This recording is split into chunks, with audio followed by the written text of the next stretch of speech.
So welcome back. We're continuing our study in A Midsummer Night's Dream, written during Shakespeare's lyric period, as I said, 1594-95, thereabouts. Using a lot of rhymed couplets in here, which rhymed couplets are easily identifiable as verse as opposed to speech, whereas much of what Shakespeare writes is an iambic pentameter, so it has a regular meter, but because it's not rhymed, it seems more speech-like. So it's better for drama in that sense. But here it's rhymed, and the rhyme has an effect of creating an incantatory effect. It seems magical, like fairy tales and nursery rhymes. There's something artificial, conspicuously artificial about it. Intentional on Shakespeare's part. And it's entirely suitable then to a lyrical period, and a period in which the imagination is one of the main matters being explored, and how the imagination operates within the context of the drama here, because it really does function as a faculty that makes us liable to deception on the one hand. So when they go into the forest, which we'll see in the scenes ahead, they become disoriented, lost, and they start doing crazy things. Like they imagine things that aren't there, they fall asleep, it's a world where reality seems suspended, just like the theater. Like if you go into watch a play, lights go down.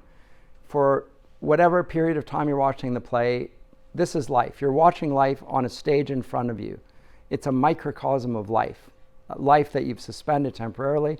Now your imagination is there to support the dramatist and the actors who are presenting a certain view of life, and you're engaged with that as if it were real. And depending on how effective the dramatist is and how effective the plays and the actors are, you come out of that not just entertained, but in some ways looking at life differently. That's the idea here. When they go into the forest, it's a bit like that. Remember, the context was that they're in Athens, a place where reason reigns, traditionally associated with reason and Athenian democracy and so forth, and in which there ought to be a sort of an ideal republic ever since Plato. Athens, the seat of democracy, associated with republican ideas, and above all with the reign of reason, and reason governing the passions. But we've seen that it begins, that is the play, with a problem, which is that the father demands, in accordance with Athenian law, his daughter to be executed for disobeying him. And the problem is that this seems unjust and irrational even, but it follows the law, and the law dictates that this is a possibility. So immediately the ruler, Theseus, is pushed into a quandary about how to deal with the plea that's been put before him, justly lodged by the father, who is just calling upon his rights to be upheld in the court. What do I do here? And he gives, as we saw last time, two options. One is to go into a nunnery, and the other is to face the consequences of the law. Now this already shifts it away, shows he's a little bit more rational than the father's advice would have it, and then the law allows. So he's used a little bit of discretion here, but he can't solve the problem of a daughter who loves somebody that the father hates for whatever reason, and he can't solve the problem of a father wanting to execute his daughter for not doing what he wants. So there's something disordered in the orderly Athens, and the law can't solve the problem. And so what happens then, and Shakespeare is trying to illustrate here, something about the effect of the imagination in being able to rectify something that reason unaided can't fix. That's something he regularly illustrates. We're seeing here for the first time in this play, but we will see it regularly in all of his plays. There is a figure that we're going to call a dramaturge figure, like a playwright. Down so I don't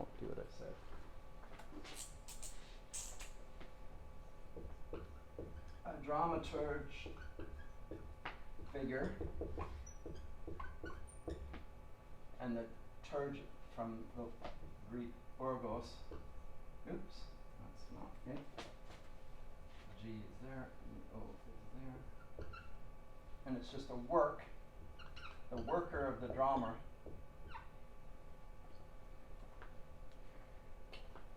He's a playwright, or he's somebody who represents the playwright and what the playwright does in his plays.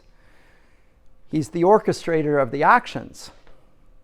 Sometimes he is explicitly so insofar as we see in this play, there's a play within the play.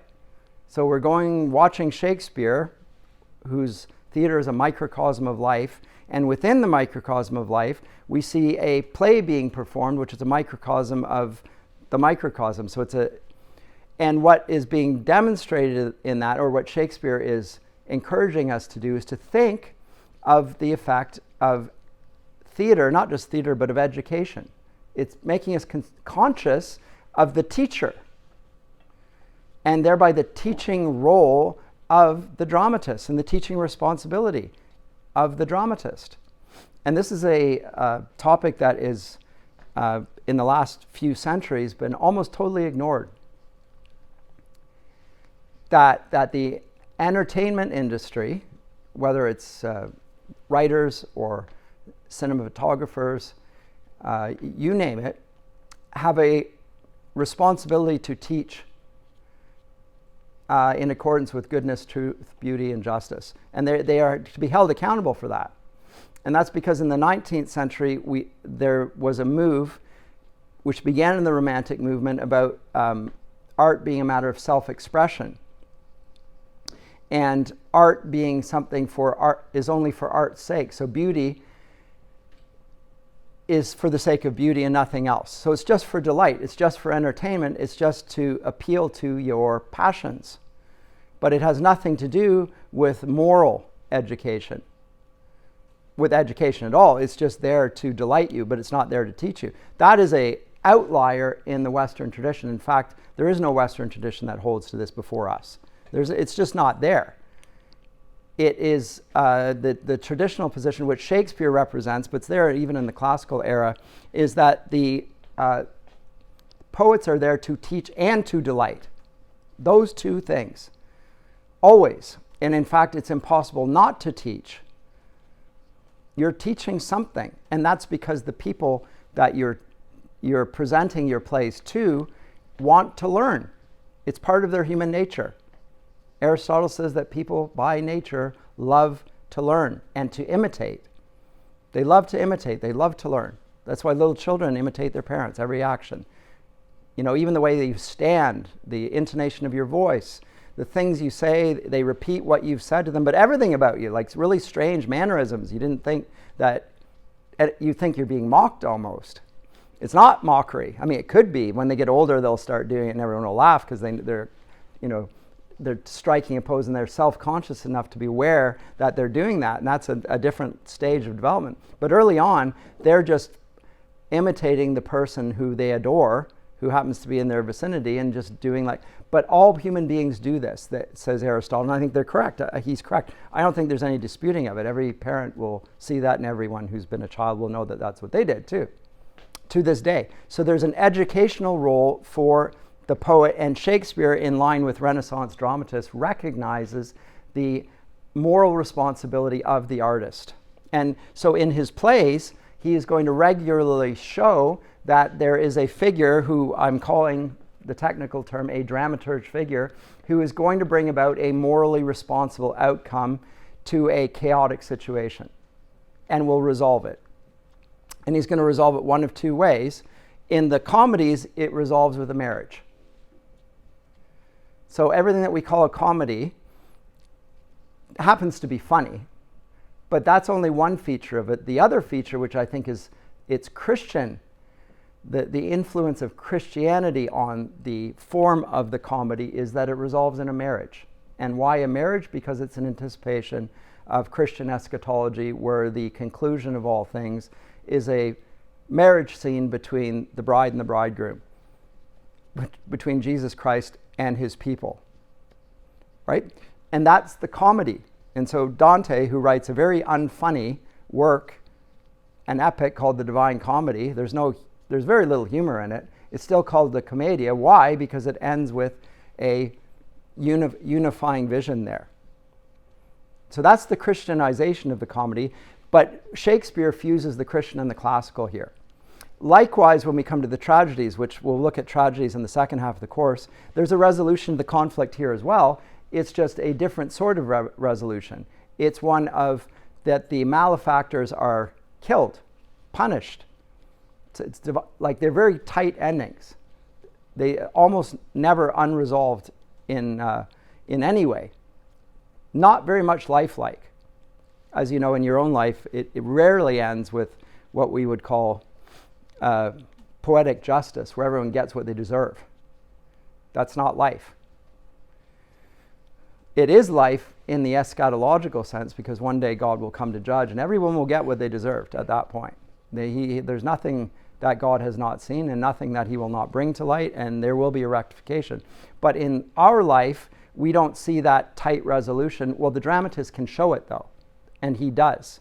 And thereby he encourages us to live our lives in the light of a very tight resolution of conflict. So there's Shakespeare's Christian dramatist. And I'm saying this because some have disputed whether Shakespeare is a Christian. There's all sorts of talk about that. Some say that he's Catholic, some say he's Protestant. I say he's Protestant. I don't want to really get into that whole debate here, but there's reasons for that. But having said that, on either side, I think what he does is he represents the position of Christendom, the common view on these things, not the disputes between the Catholics and the Protestants, although it's very live in his day. Remember, he's writing his plays under the reign of Queen Elizabeth, who tries to hold together her kingdom, which has been, is opposed by Catholic Europe. And Shakespeare seems to be holding a sort of a fairly moderate ground on this, trying to avoid the extremes and worried about extremism, which is a concern even in our very day. Sorry, if you had a comment or a question? Yeah, what you were describing, it kind of, you're saying that that we are lacking in this concept, but it occurred to me that this term we have that we often use, cancel culture, is sort of like a call to this urge with a misshapen morality. Yeah, it's a return to morality. You're right. Yeah, cancel culture is effectively reintroducing morality. Because they want their storyteller to have a moral to their True. Story and to not present an amoral story, but their morality is just very out of whack compared to what a Christian thinks. Your view is that it's out of whack, and my view, likewise. They think that it's entirely just and correct. But you're right. We've gone through a long era of neutrality, or at least called neutrality, when didactic and moral aims were not permissible in university and in society in general, like liberal democracy. We can agree to disagree, and we're going to die for somebody's right to speak a position in public that we disagree with. That is the view of tolerance, John Locke, the Lockean tradition. And just this 2 days ago, Charlie Kirk is assassinated on a university campus holding Christian pro-life positions and other things. And I suspect, well, I know about the campus position. I don't know about the motives of the shooter exactly. At this stage, it's not abundantly clear, so I don't want to say for sure. But in general, the attitude on campuses that has been fostered over the past 20 odd years is that speech is violence. Not speech leads to violence, not that speech could cause people to become violent, but the words themselves are violent. And because of that, we won't allow those words to be said. So there's a certain view of language and of human nature and of human civilization that's at Earth, but it's really a view of language. It's a view of language from my area of expertise, literary theory, that has now infiltrated the whole university ethos, and people feel justified in shutting people down, canceling them, or whatever, because again, language is violence. So we won't allow those words to be said, and not only we're going to act with violence in response to violence, and they think it's a just war then. So it's a position, it's a very strange position, but it's one that dominates our contemporary culture. So it is a new moralism, but note that there's no common human nature there. So again, note that aspect. Shakespeare assumes that everyone who is on any side of this shares a human nature with us.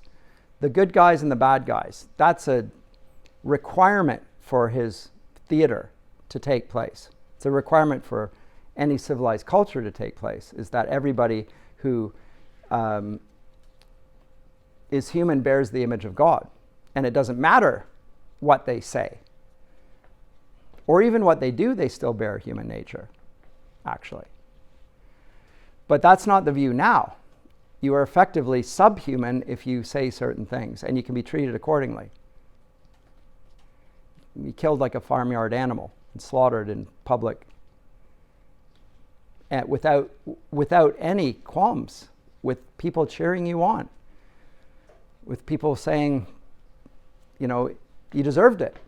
It's an extraordinary turn. It seems sudden, but it's been happening for a long period of time, at least long for our lifetimes. It's been the last 20 odd years where it's really, really hardened. And now we have the intolerant tolerance, which you've grown up with.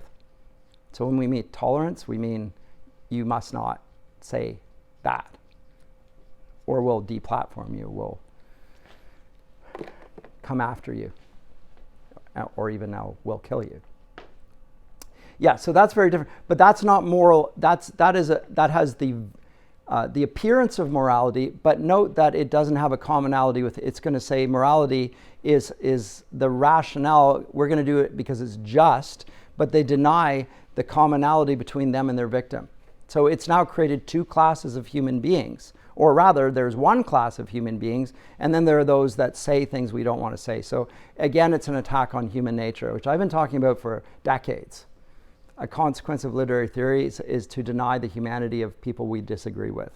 I don't mean that in a rhetorical sense. I mean literally they deny the humanity of our opponents. And if that's the case, what will they not do? The Nazis did something like this, by the way, when they, in the prison camps of Nazi Germany, they made the Jews as ugly as they possibly could make them. They shaved their heads. And they made them do degrading things like carry buckets of crap. They called it an excremental assault. When people do disgusting things, you find them revolting. It's easier to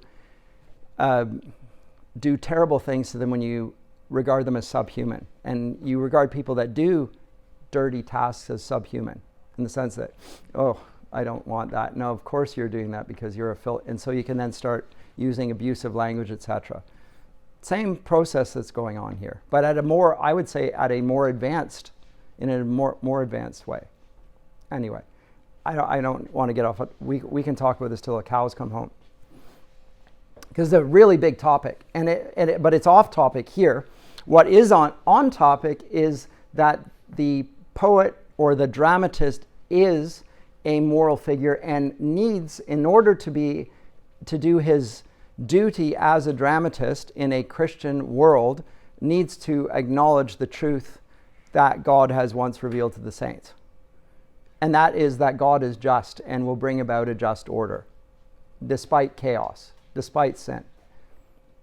And Shakespeare will regularly hold to that. Remember, in the introductory lecture, I talked about his idea of degree and harmony. He says, remove degree and hark what discord follows. And then the consequences, and it's just social chaos. Here we have social chaos right at the beginning. A daughter rebelling against a father. In Act 1, Scene 2, so Act 1, Scene 1, the conclusion of this, Helena sees herself diseased by love, and as a result of the conflict that is presented to us at the beginning, the characters move to a more natural setting. They go to the woods, or rather, not we call it the woods. They go to the wild, to the wilderness. This is really potent in the Western imagination. And it's interesting to see how exile and the wilderness works in the economy of how God presents his goodness. When the people of God are disobedient, they get sent into the wilderness, into exile, where there is no civilization. It's almost like we got to wipe the slate clean and start all over again. Well, it's very much like he's handing them over to their desires. To some degree. Their desires are disorderly. We'll let you have what you want, and we'll let you realize you can't live with that. But then the fixing part takes place when Oberon and Titania, the fairies, do their work there, and like a supernatural work to rectify what the earthly ruler Theseus cannot do. But yes, this idea, though, of going into exile, going into the wilderness, is not because the wilderness is better. If we wanted to read it like romantics, we could see it that way. Oh, they're going to the place where, they can dance around naked in the woods, and that will fix everything. They're going to commune with their inner natural selves by going back to nature and, nudist colonies, that sort of weirdness that's popped up in the last few centuries. They exist here. You drive north, you can see.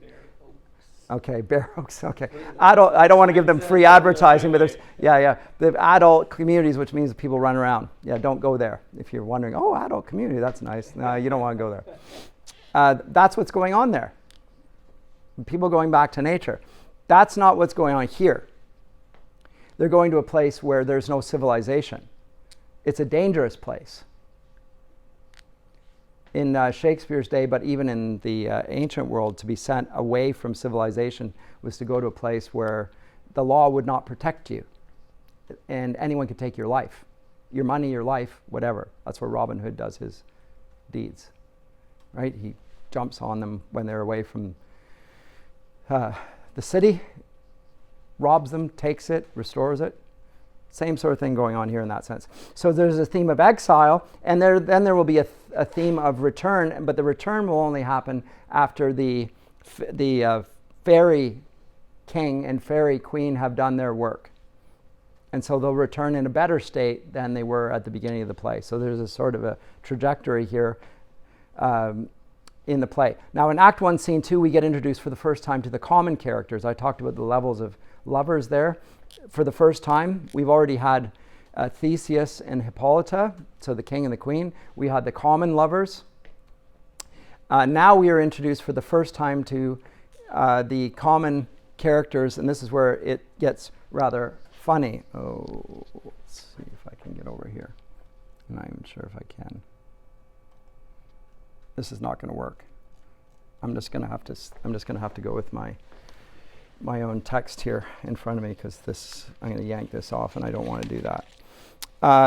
But we have Robin Goodfellow, Puck at the beginning, the figure of discord, introduced, and along with him we have Oberon and Titania, lines 60 and onwards, King of the Fairies, and Titania the Queen, with two different trains of followers there. Interestingly, by the way, there's a conflict even between these figures, and that's rather amusing. In fact, their discord among the fairies creates bigger conflict than anything else. And it really, to some degree, even though Shakespeare and compare this to the classical epic. The classical epic, take Homer's Odyssey, begins with a conflict among the gods, which results in a problem with human beings. Shakespeare puts the conflict among the gods, that is Oberon and Titania, in Act. I'm jumping ahead to Act 2, Scene 1. I am jumping ahead. But no, he begins that in Act 2. Rather than right at the beginning, he could have begun with the conflict between Oberon and Titania, which would spill over, but he begins with the human realm, and then only then goes to the supernatural realm. But in Act 1, Scene 2, we meet the weird characters of quince and snug and flute and starveling and bottom, etc. And note that their lines are mostly short, and the characters seem to know about themselves, and they decide that they're going to put on a play. Now, these actors that play these minor characters are characters that are ruled by the passions, the imagination in an irrational sense. They say things that sound rational, but lack reason. Just like small children will present the form of an argument to one another, again, acting like their parents, but then you listen to them and think, that doesn't make any sense. You're just being bossy. And they'll do it with their stuffed animals and whatever. They'll order them around, they'll boss them, and they'll give reasons for this. Well, because you've been bad. I remember my sister doing this with her stuffed animals, really pointing the finger and wagging it. Yeah. One of them was named after my father, by the way, which is really funny. He really got a stern telling. My father always found that rather amusing. You have to wonder what's going on there. Anyway, but these are ruled by the imagination without the governance of reason here. So they represent a lower faculty in human nature. And that's one of the interesting things about the play, is that in the hierarchy of the characters there, we have people that those characters represent figures of the individual human. So the figures of the rulers represent reason. And the lower figures, like the commoners here, represent the passions. Just like I said in Shakespeare's round theater, his globe theater, you have the commoners right on the floor in front of him, and then you have in the gallery around the aristocrats and the wealthier, who have used their reason to create order and represent that sort of orderliness in front of them. But the bottom and others have decided to put on a play. The play will be called Pyramus and Thisbe. Pyramus and Thisbe is a very minor episode in the Iliad. Two characters on either side of the Trojan wall. One's a Trojan, the other's a Greek. They fall in love. They look through a little crack in the wall, and it comes to a very tragic end, told in the story Troilus and Cressida by Chaucer, and by Shakespeare for that matter. And the parents keep them from communicating, and they talk through a crack in the wall, and they go into the woods to be united, and they misapprehend what's being said in the dark, and they end up taking their own lives. So that's the story, or that's the play that these characters have decided to put on. And of course, it has a parallel to the events that are taking place here. And so you wonder, where is this all going to go, if that's the play they're going to go on? Now, what's really interesting about this, and I'm not going to read through it because I need to get through it, the bottom and the others are worried that the audience will believe that the play is real. They'll be afraid of the lion. Yeah, they're really worried that they're not going to be able to distance themselves from what is going on in the play, and to learn from it. They're going to think it's a real thing, and they're going to have to act on that. And Bottom, for his part, I mean, he's a really hilarious character, in part because we're laughing at him, not with him, but at him. He believes that he can play every character persuasively because he's such a good actor, whereas he's the butt of all jokes. Literally, he's an ass. So it is Bottom humor. It's sort of Dumb and Dumber type humor.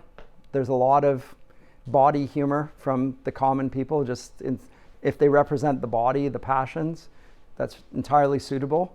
But the idea that they can instruct us and that we wouldn't be able to understand it reflects their incapacities, not ours. Anyway, Shakespeare's having fun with them, and we're supposed to as well. Yes? It reminded me of some other Christians that I've had to interact with that often take fiction excessively seriously, and it seems like Shakespeare's almost talking right to them, where they say, oh, well, we can't let our kids read Harry Potter because they'll think magic is real. And the people here are presented as somewhat foolish in thinking that oh, we need to explain everything. We need to explain everything before, or else people will be too afraid. We need to have an explanation at the end of it in case people didn't get it. And I never thought, so I commented on Harry Potter when they were being in the middle of it when I was in the UK doing my PhD. I wrote reviews on it. And I never thought that anyone would think or be worried that children would think that magic was real.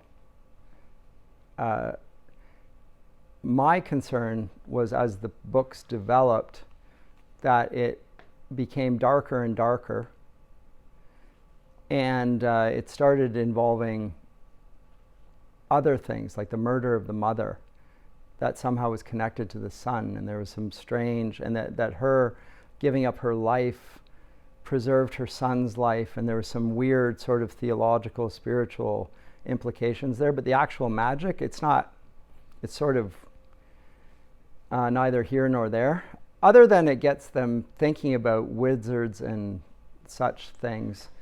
But it's more play stuff, right? But maybe that's the problem. It presents the spiritual world as unrealistic, and there's my concern. Not that they will confuse that for reality, but rather that they'll dismiss the spiritual reality altogether. That was my concern. But, if that makes any sense. Yeah, but not to get hung up on Harry Potter per se, but But that's a perfect illustration. I had to interact with other kids who weren't allowed to play games that were essentially just pretend. Yeah. Because their parents were afraid that their kids couldn't discern. I just think there need to be better conversations in Christian circles on these things. I think parents' fears are well-founded, but not well articulated. That's the problem. But the fears about supernatural demonic influence is legitimate. The concern is not to be dismissed. But the way in which it operates, that needs better conversation.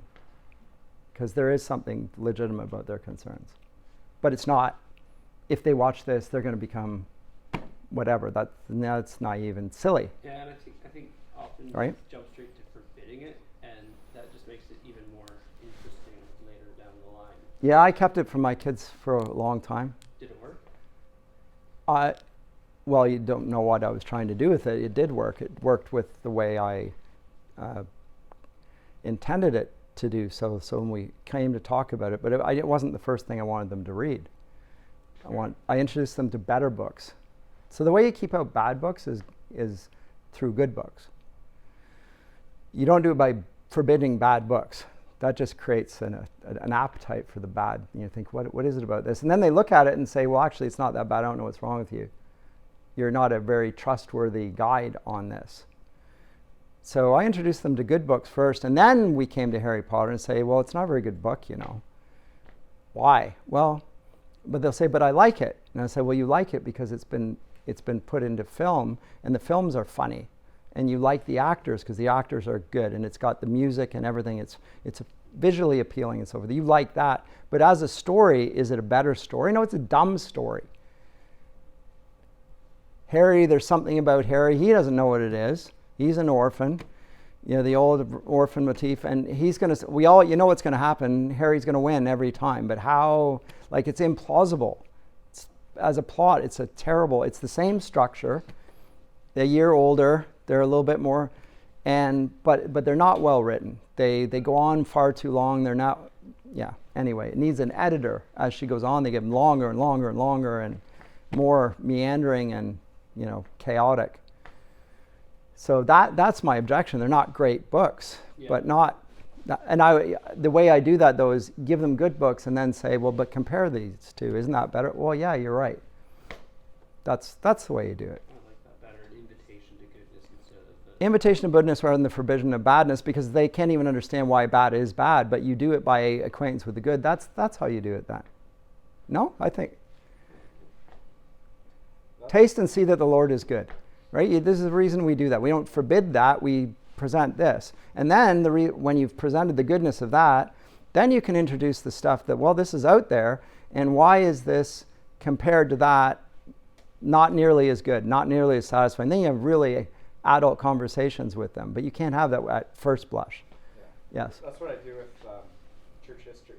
Good. As well. That's on Wednesdays I teach church history. Okay. And this is the third year I've been doing it now, and we're just leading up to the Reformation at this point. And presenting, oh, by the way, there are these Gnostic texts out there. This is what they say. Well, we know the scriptures. This is why they're problematic. And they don't actually read that well. There's No. a skew in them, Yeah. so to speak. It's hard to be a good reader. Yeah. Even people like the literacy rates, they'll talk about literacy. There's different types of literacy. Like the ability to read what's on the page, but to read it with understanding. That there's a cultural literacy, a theological literacy. That takes much longer to cultivate, and that goes throughout your whole life, actually. There's a deeper literacy that continues. That's why I believe in higher education. Everybody who comes to university is literate, or they should be at any rate. But how literate? Like, are they culturally literate? Do they really read with discernment? And it's not the case, which is good for me, because I have a purpose. I can introduce you to a better way of reading. It'll make you a happier person. You'll feel more in control of your life. You'll be able to understand, and you'll be able to persuade others. You'll be a better teacher then, and leader of your home, leader of your business. You have discernment. Better pastor. Read texts, and not just say we're going to ban those books. That's not a Christian way of dealing with it, I don't think. Well, and one of the things that I particularly do is a section of our class is summary, but a section of our class is always looking at translations of primary sources. Interesting. And the reason is, like, for instance, we're looking at the 95 Thesis right now. Okay. So many people talk about it. So many people say it's such an important document, and it was such an important period of time that it was introduced. But how many people have actually read the 95 Thesis? Not many. Yeah. So it's Even among the Lutherans, probably. Yeah, I would say so. And even just seeing the progression and change in thought of Luther, who in the 95 Thesis advocates, well, the papacy is okay, just not in this way. Yeah. To later being like, Very extreme. Yeah. Yeah. So it even just shows the progression of thought as well. I think that's really helpful as well, because we tend to take people as being very, especially in a YouTube era, or where clips go around of people. Yeah. Oh, I heard him say this. Yeah. I saw a 2-3 minute clip, and so I know what he means, that he represents. I know the man. Yeah. Right? And I think, you know what he said here. Do you know even the broader context? And do you know him intimately over a long period of time to speak to that? Usually not. Yeah. So that introduces the idea of being a little bit slower to judgment, right? So yeah, very useful.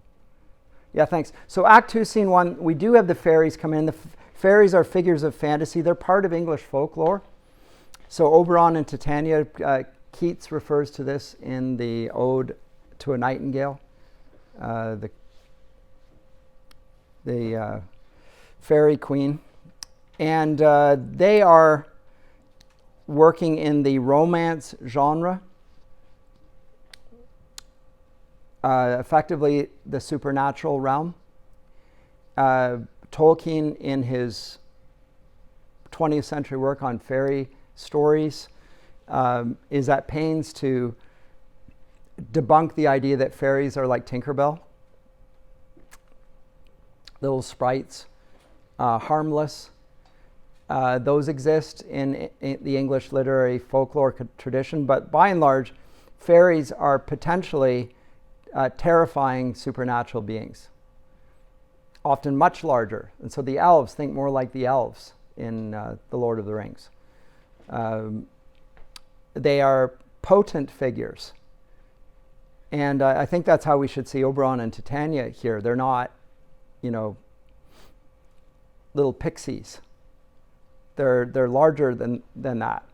And they do deal with the realm of the supernatural. And by the supernatural, we're talking about a realm that is invisible, but interacts with the visible realm.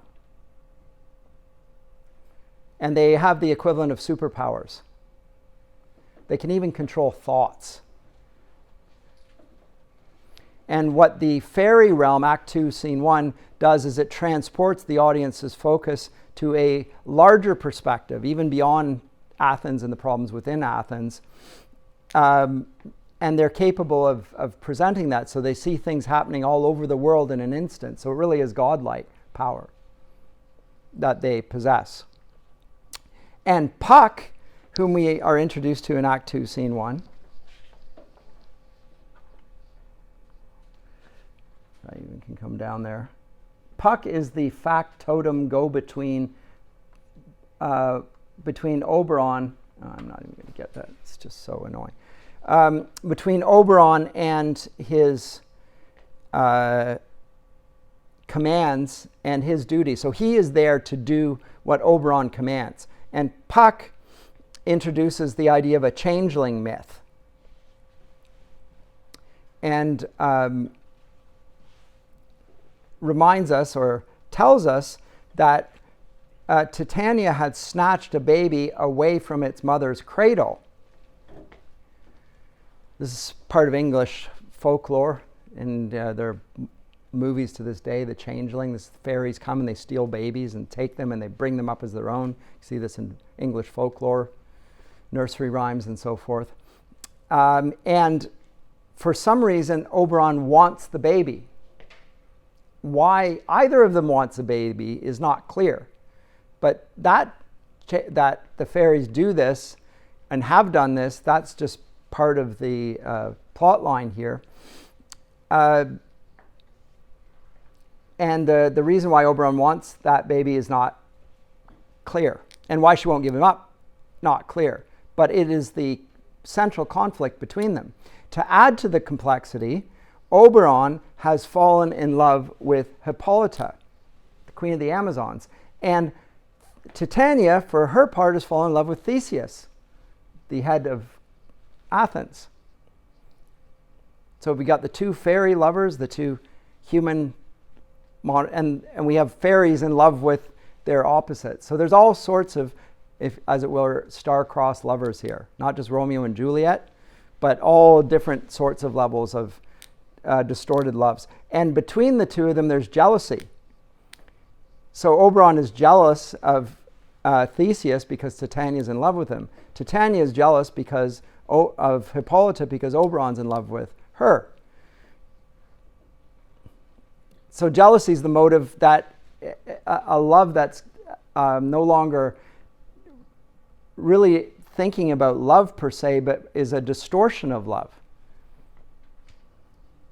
It's anger. It's self-regarding. That's what jealousy is, I guess. It's looking at your own hurt rather than at the merits of what you love. And that needs to be rectified in this. So Oberon and Titania, although they're supernatural figures, are sort of natural deities. And what Oberon is going to do is use natural charms to overcome the conflicts that reside between all of the pairs of lovers that we've seen thus far, because each pair of lovers is in discord at the outset. And he commands Puck to do his will here, and Puck, of course, being Puck, screws up everything. And he provokes even worse conflicts as a result.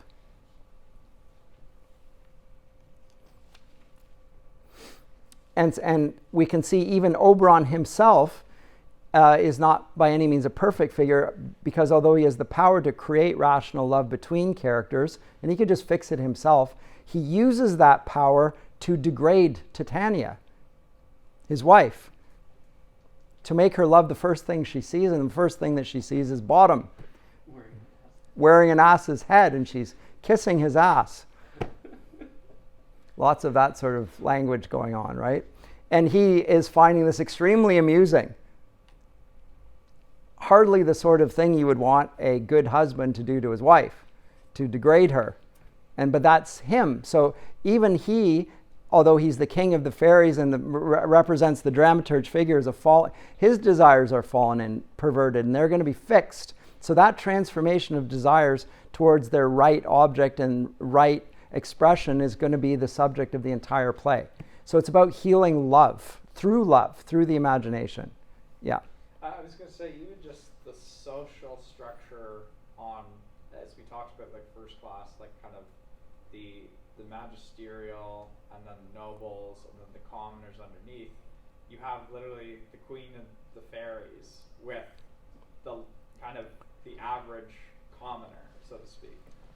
There's kind of like a yes, a the highest are in love with the lowest, Yeah. and so forth. Yeah, so it's a total disordered. Yeah. So I talked about the importance of hierarchy and order, and even in the noble characters, it's totally discordant. It's out of tune. And by the way, in these plays, there will always be music that will be part of the retuning everybody's desires. That's why we play music. Music has a strong effect on people, by the way.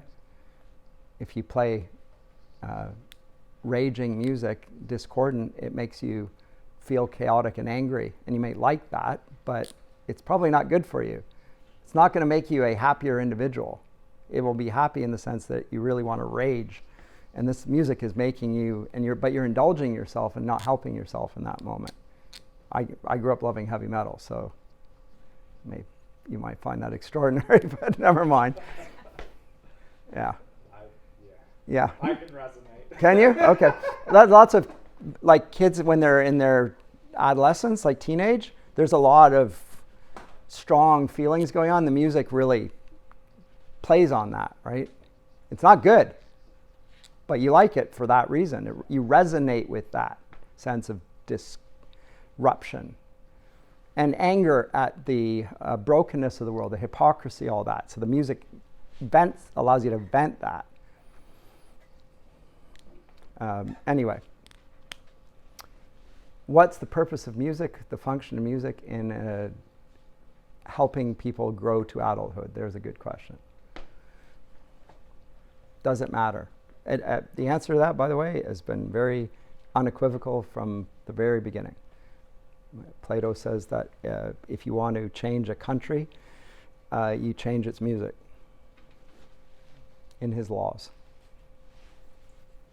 Change its music. I mean, you can track the Descent of Western culture since the 1960s or something? well. You can. You can track in non-Western countries Yes? their taste for Western music with their basically their ability to engage with the West, better or worse. Good point. And with chaos as well. And you wouldn't have thought so, right? Because you think music is just entertainment. But go back to the beginning of our discussion. So There's more than just entertainment going on there, right? In Guantanamo Bay, they actually used heavy metal music. Yes, to make them crazy as a torture method. Yep. They couldn't stand it. Yeah. Well, in other words, the people being tortured were better than they appeared. Because well, they're going for a criticism of heavy metal. No, I am though, because it's assaulting them at a spiritual level. I think it was a form of torture. Yeah, it was. Why would they do that? Why would they torture them? Like that? Yeah, it's just sadism. Well, ostensibly they wanted information from them, but we all know that torture isn't actually a very good method of getting No. information. No. Cool. Yeah, dehumanizing, terrible. It's really interesting. And in many schools now, they put classical music on the background or whatever of a certain type, and they find it has an effect on the orderliness of the kids. It just sort of holds things. They do that at some airports too. At what? At some airports. More classical music now? Yeah. It's very good when you want to rage in an airport because of delays and stuff like that. Have a sort of orderly. I mean, you know, it does. It keeps things. It's really interesting that there's an order and a harmony that is here in spite of the chaos. Yeah, so what we said at the outset about teaching and delighting, in the music is delight, but it's quietly teaching orderliness, and it reflects an idea of God as a orderly being. Through words, it separates the dark and the light and the land and the sea and so forth, calls it good. All sorts of things can be drawn from that. Anyway, Oberon uses his natural charms to overcome the conflicts between the lovers. Puck, of course, screws up the commands, makes the conflicts even worse. And what we find is that things get worse and worse and worse. And again, typical Shakespearean plot trajectory is that it begins in conflict, it escalates to Act 3, and then a resolution comes. So there's this heightening of the possibility of conflict, which will resolve itself in the 5-act play. Begins in conflict, conflict escalates to the point of it needs to resolve itself. And how is it going to resolve itself? Either in the comedy or in the tragedy. It either ends up with a marriage in a comedy, or it ends up with the malefactors being brought to justice, with the good guys winning, and with everyone dead who has brought about the Civil War in a tragedy. But in Act 3, it's always unclear how the resolution's going to come. So it's the height. There's a height. It builds and it builds and it builds. It's the crisis point, where that's a crisis means that you're just like in the medical profession. When somebody's is critically ill, they're either going to live or they're going to die. That's what it means to be critical. It's a crisis. It's a point. Crisis does not extend. It's not a long time. It's a point. It's punctual. It's a one. Like if somebody's in you can't be in critical condition for 24 hours. It's like there's a point in there this, and it's going this way or that. And that's what the plays are. The critical point is in Act 3. And then it starts moving in another direction. So in Act 2, the fix for it to go into the forest, we find that creates an even bigger problem than was there in Athens. And the discord and the illusion, the delusion, go to extremes before they're transformed into order. And so what Shakespeare is saying is not that the imagination, so reason bad, imagination good, but reason bad, imagination bad, but grace-filled imagination good. So imagination is not the solution to all problems, because imagination can lead you astray as well. It can lead you to madness. Remember I said there are two types of imagination. The one type is delusion, lunacy, under the influence of the moon, where the eyes can't see and your ears tell you certain things. You imagine the worst in the dark. There's a noise in my closet, Daddy. Can you turn on the lights? Click. There's nothing there. Click. I heard a noise. Maybe they did hear a noise, but usually not. They imagine they heard a noise. And their imagination takes over and they're terrified. Kids want the lights on in the dark often. There's nothing there in the dark that's not there in the light, but you can hear things. The house creaks, the wind blows, whatever. Or even you think about something that was bad during the day and suddenly it comes to light. Like it's amazing when your eyes, the sight goes off, that your mind starts playing tricks. Yeah. Anyway, and then they want to come into bed. She just doesn't want to go to bed by herself. I understand, that's Doesn't okay. want to be alone. I know, my kid's the same way. It's normal. Can you come back if I scream? Yeah. I will. Unfortunately. But this is a metaphor for life in some ways, and that's what Shakespeare is trying to show on his stage. It is a metaphor for life. And there is a place for the imagination, the baptized imagination, if you will.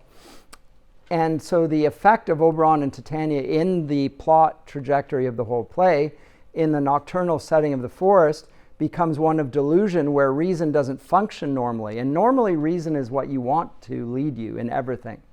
That's the whole Western tradition speaking almost with one voice. Reason should govern the passions. If you go into the deep, dark forest, your reason can't function because you can't see anything going on around you. So you only go there under extreme duress. When the rational world has broken down, then you go into the wilderness, and in the wilderness, everything breaks down. That doesn't mean you're in a better place. People that are sent into exile die in the wilderness for good reason. Some of them will come by God's grace to return from that. But in general, they won't, because reason doesn't function there. Civilization, the rules of order don't follow. If you think you're going to escape the chaos of the world by going and buying a plot of land up in the forest somewhere, you're probably not Brzezinski? all sorts of people. And who doesn't want to flee the madness? You got to have a plan and an order there. You can't just go on your own into the middle of the forest. And while they are there, and this is interesting, the reason is suspended, but their emotions are heightened. And the imagination is also heightened. Even without the influence of the love charm that Oberon gives to Puck. That love charm makes people fall in love, makes them deluded. Even without that, the forest functions this way. So Helena debases herself to the point of masochism, and Demetrius becomes aggressive towards Helena. Like at first he just doesn't like her, but by the time he gets into the forest, he's abusive. And she fawns upon him and says, "Treat me like your spaniel." She's degrading herself. You know what spaniels are like. Or maybe you don't, but they're a very docile form of dog. You know, treat me like your dog. Jeez. You don't, not exactly what you want your daughter to speak like towards, so she's like, as I say, masochistic. And then when she gets it, she can't accept it or believe it. Right. Because what she's saying is that I will do anything for you, and I will make myself as low as I can, because you'll like this. And he's like, kick. And she's like, oh, don't expect that. She thinks nothing of herself, and he thinks nothing of her. So it's terrible. So the going to the wilderness is not a solution to the problem. It intensifies the problem. In Shakespeare, is that he's not saying the imagination is better than reason without any qualification. And in Act 2, Scene 2, Helena and Lysander and Hermia all fall asleep. And interestingly, Lysander rather chivalrously sleeps some distance from Hermia. But it's out of the motive of chivalry that he does so that nothing could be suggested untowards of him. But because of this, when Puck comes along and sees them, he assumes, wrongly, that Lysander has scorned Hermia because of the distance, and Lysander gets anointed with the love charm, and he awakes and becomes infatuated with Helena. And Hermia wakes to find suddenly her beloved now in love with the other woman, and just goes crazy. How is this even possible? Thinks that he's joking, and then when he makes it clear he's not, she's just absolutely baffled. And Lysander now believes that he's finally seeing reason by choosing Helena over Hermia. So huge irony in this. Remember, it's totally inverting everything that happened before. And it's simply because of the love charm. So you fall in love with the first thing you see. What's Shakespeare's message in this is that the light enables the senses to reason. Not any charm. You need the light. The imagination and the reason have to work together. You can't just imagine without rational foundations. There has to be a union there. So in Shakespeare's imagination, it's not like the Romantics, where the imagination seems to reign over every other faculty and it really almost seems opposed to reasoning. It is reason and imagination work together for the same purpose. This is the traditional classical view. Aristotle says in the tragedies that the poet does the same exact thing that the philosopher does. But he uses probabilities rather than realities, but with the same end of promoting the good, the true, the beautiful, the just, etc. So Hermia's explanation for Lysander's absence is that Demetrius has slain him. Now this is very much like the subplot of Pyramus and Thisbe. She's now coming up, inventing things that must have happened, but she believes them to be true, being deluded by her fears. Fears are very powerful in a person, by the way.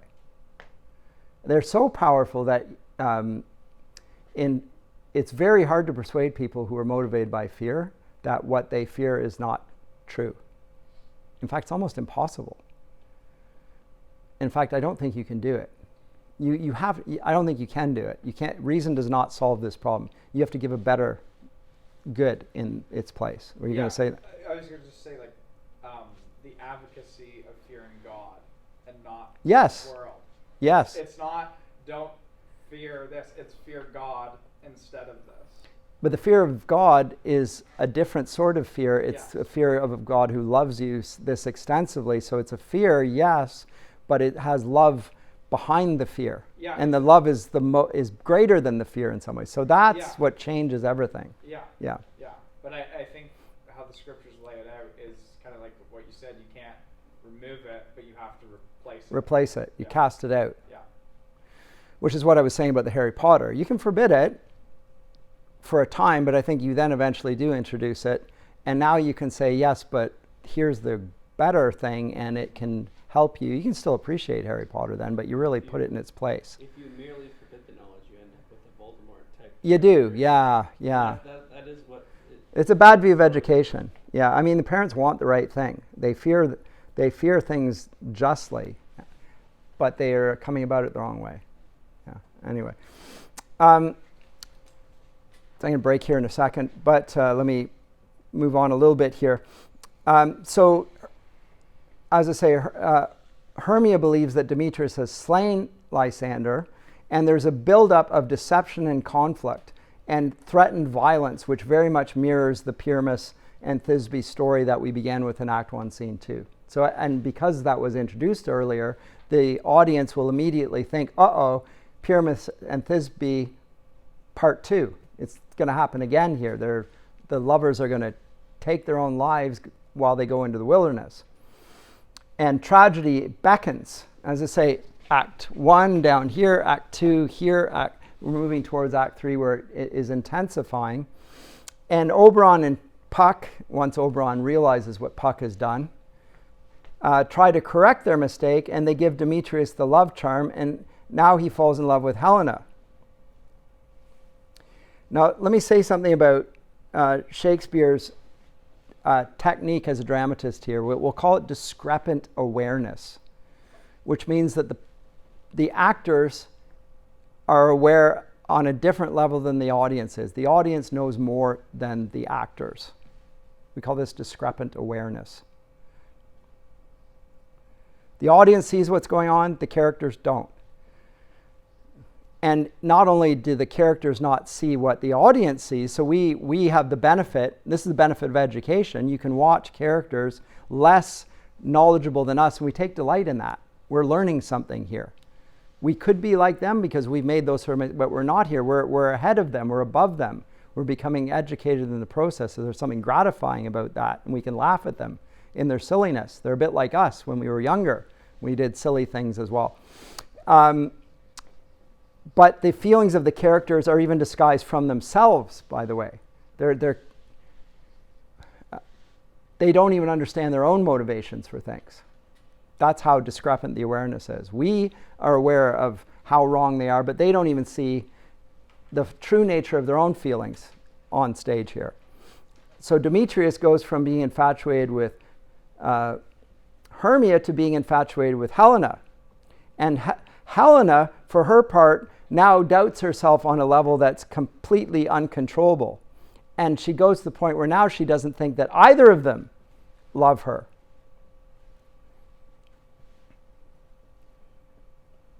She's totally broken up. I don't trust any man. Because you say one thing and then the next moment you've changed your mind.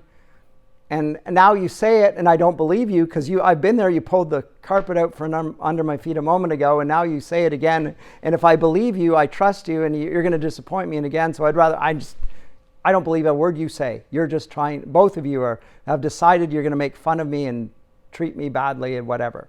So she's a broken character and assumes that this is all an intentional thing on their part, which it isn't. And you can imagine this, and this happens to people. The worst form of betrayal comes in a relationship of trust. Right? If people hurt you that you don't know, doesn't really affect you the same way. But if these are people that are near and dear to you and they betray you, then it creates a loss of your own self-worth in the process that's invested in it. So it's realistic in that sense. One final comment, and I'll come back. We'll break, and then we'll come back to this. Do you comment or question? Yeah. I'll come back 3 when we break. The thing about her, like she thinks she's thought that she loves this guy. Yep. And she when he claims love for her, she discovers unwittingly that she couldn't have possibly loved him because a love relationship can't exist without reciprocation, Mutuality. and trust Yep. at the same time. Yep. And so once he finally reciprocates, she thinks that's all she was missing, but she discovers that even though he reciprocated, she still can't trust him. Yep. So it wasn't sufficient. Yeah. Yep. And that was something that I discovered from getting married myself, and kind of passed on to my younger brother a little bit, because he was having an issue of trust with his partner, and I was like, well, you want to marry this woman, but until you come to a place where you can trust each other as a matter of fact, like as a matter of faith, essentially, like you could always come up with a reason not to trust somebody. You don't have to come up with it. You will be given reasons. Everybody's functionally capable of betraying you all the time. Mm-hmm. So unless you can come to trust them internally without, like, yeah, people can give you reasons to trust them, but they're not indubitable. No, you're going to want to. Anyway, those are complicated. Those are pastoral issues. But part of deciding who you're going to marry is going to be based on their trustworthiness. So they're going to give me their word. Are they the sort of person that does what they say? It's a character assessment as much as anything. You're obviously, am I attracted to this person? But their looks are going to change. What's their character like? The character is the thing that you're going to trust. That's going to be the basis of your relationship going forward, for sure. And obviously that's, again, Christian marriage is different because they're united to God through faith, and that's part of the whole, like, how firm are they in their convictions? This is the trajectory of their whole life is in this direction. And so you want to be married to somebody going that way and not going in some other odd direction.